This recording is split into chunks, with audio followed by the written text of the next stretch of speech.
6. Eliano Reinders bukan lagi sekedar adik dari bintang Manchester City. Di Indonesia, dia adalah raja di kerajaannya sendiri. Ribuan mil dari dinginnya Belanda, dia menemukan rumah di mana namanya dielu-elukan bak dewa oleh jutaan orang. Kontrak profesional, status selebritas, dan lambang Garuda di dada. Dia telah mencapai puncak yang diimpikan setiap anak yang menendang bola plastik di jalanan. Tapi, jangan biarkan kilatan kamera ini menipu Anda. Putar waktu ke tahun 2018. Tidak ada flare, tidak ada nyanyian, hanya keheningan yang menyiksa. Eliano Reinders berada di titik nadir. Saat ia sedang membangun karirnya, pelatihnya dipecat dan mentalnya hancur berkeping-keping.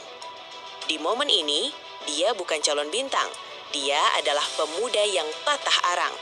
Dalam sebuah pengakuan yang jarang terdengar, Eliano pernah berkata, "Itu adalah musim yang buruk dan saya benar-benar sudah muak." Kelar Mei. Dia hampir gantung sepatu sebelum karirnya benar-benar dimulai.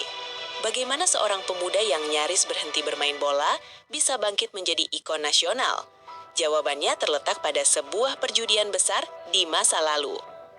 Mundur lagi ke tahun 2015. Inilah momen The Sacrificial Bed, taruhan pengorbanan. Eliano dan kakaknya Tijani adalah talenta muda di Akademi Elit FC Twente. Namun, sebuah masalah birokrasi dan finansial menghalangi langkah mereka ke PEC Zwolle. Klub tidak sanggup membayar biaya kompensasi latihan atau training fee yang mahal kepada Twente. Pilihannya saat itu brutal, tetap di Akademi Elit tapi terjebak, atau membuang gengsi.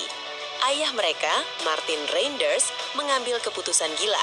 Dia menarik kedua anaknya keluar dari sistem profesional. Mereka turun kasta, masuk ke klub amatir lokal bernama CSV 28 demi memutihkan status mereka agar bisa pindah tanpa biaya setahun kemudian.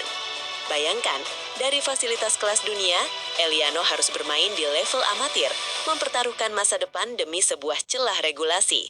Satu langkah salah, karir mereka tamat sebelum dimulai.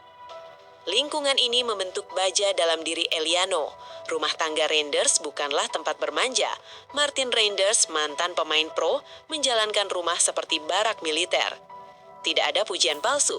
Martin pernah berkata kepada Tijani, yang juga berlaku untuk Eliano, "Jika aku pelatihnya, aku akan membuangmu dari sepak bola." Lebih parah lagi, pendidikan formal adalah taruhannya. Martin memberikan ultimatum yang mengerikan. Jika kamu tanda tangan kontrak, kamu boleh berhenti sekolah. Kamu punya 2 tahun untuk membuktikan diri. Jika gagal, kembali ke sekolah. Bagi Eliano kecil, pesan itu jelas. Sepak bola bukan hobi. Itu adalah satu-satunya jalan keluar. Ijazah sekolah dianggap kertas tidak berharga jika kau bisa menjadi pesepak bola profesional. Tekanan inilah yang menempanya atau nyaris menghancurkannya. Dalam industri di mana pemain dihargai ratusan miliar rupiah, harga Eliano Reinders pada tahun 2015 adalah sebuah anomali yang menyedihkan. Valuasinya 0. FC Twente meminta biaya kompensasi latihan sebesar 30.000 euro, harga sebuah sedan kelas menengah, untuk melepas Reinders bersaudara. PEC Zwolle, klub profesional tujuan mereka, menolak membayar. Eliano dan Tijani dianggap tidak layak investasi sebesar itu saat itu. Mereka menjadi residu dalam buku akuntansi klub. Solusinya adalah sebuah transaksi jalan tikus. Mereka harus dicuci melalui klub amatir CSV 28 selama 1 tahun. Ketika akhirnya masuk ke Akademi PEC Zwolle, masalah baru muncul. Musuhnya bukan lagi uang, tapi tubuhnya sendiri. Para pelatih akademi menemukan kesalahan teknis yang fatal dengan fisiknya. Dalam wawancara arsip, Eliano mengakui, "Kami bermain melawan tim fisik dengan pemain besar. Perbedaan ukuran sangat terlihat jelas. Dia adalah David di antara para Goliat, berjuang menghapus kebiasaan Hupie yang sudah mendarah daging sambil ditabrak oleh bek-bek yang 2 kali lebih besar darinya." Tahun 2018, inilah momen di mana segalanya hampir berakhir. Baru kembali dari keheningan yang panjang, pelatih yang mempercayainya dipecat. Eliano merasa terisolasi.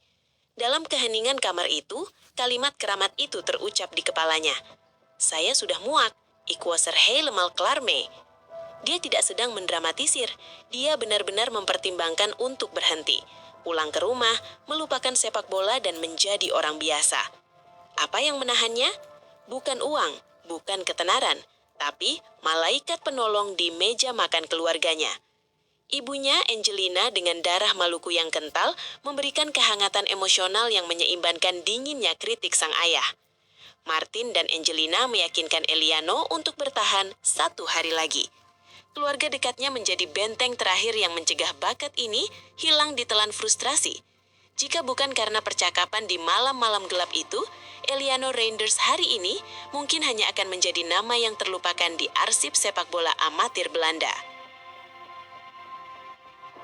Bakat itu ada, visinya tajam.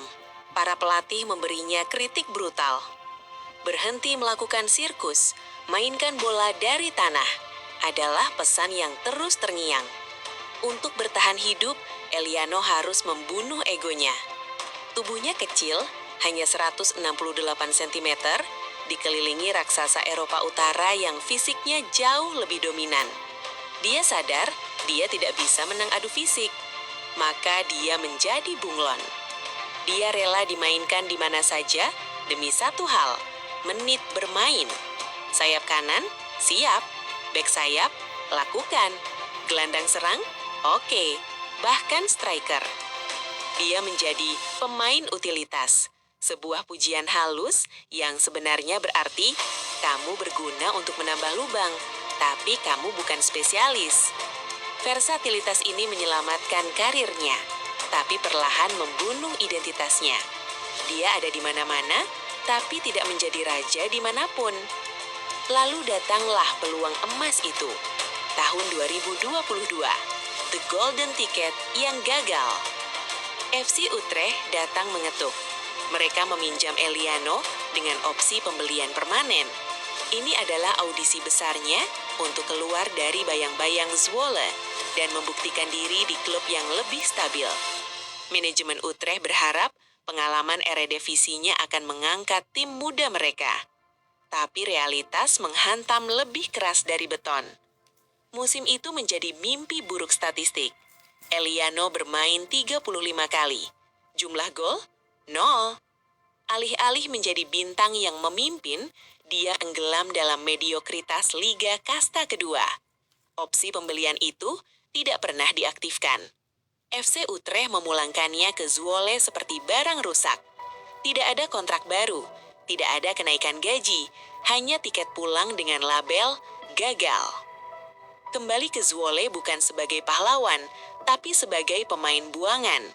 Situasi memburuk, posisi intinya telah direbut oleh pemain lain. Dia bukan lagi prospek muda yang panas. Dia adalah pemain berusia 23 tahun yang karirnya berjalan di tempat, alias stagnan. Sementara kakaknya, Tijani, mulai terbang ke Manchester City. Di titik inilah, Eliano berdiri di pinggir jurang. Menjadi pemain pelapis selamanya di Liga Belanda, atau mengambil langkah drastis yang tidak terpikirkan oleh siapapun. Ada mitos naif yang beredar bahwa kepindahan Eliano ke Indonesia hanyalah plan B yang mendadak karena gagal di Eropa. Bahwa dia sekadar mengikuti tren naturalisasi. Salah besar. Mari kita bedah the master plan yang sebenarnya. Ini bukan keputusan emosional.